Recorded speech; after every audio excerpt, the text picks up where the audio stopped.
स्तोत्र संहिता अध्याय 111 परमेशाचे स्तवन करा।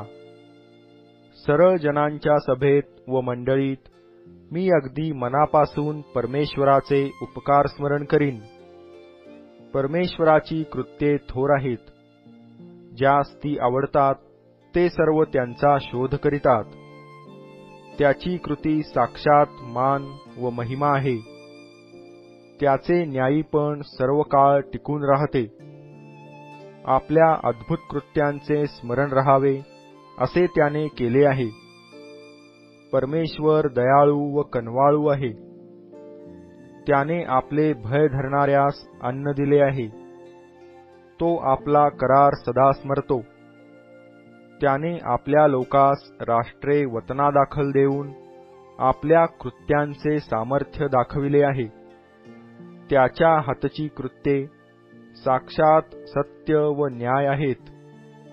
त्याचे सर्व विधी विश्वसनीय आहेत। ते सदा सर्वकाळ अढळ असे आहेत। ते सत्याने व सरळपणाने नेमिलेले आहेत।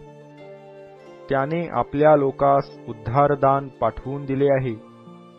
त्याने आपला करार सर्व काळचा नेमिला आहे। त्याचे नाव पवित्र व भययोग्य आहे। परमेश्वराचे भय ज्ञानाचा आरंभ होय। त्याप्रमाणे जे वर्ततात त्या सर्वांस सुबुद्धी प्राप्त होते।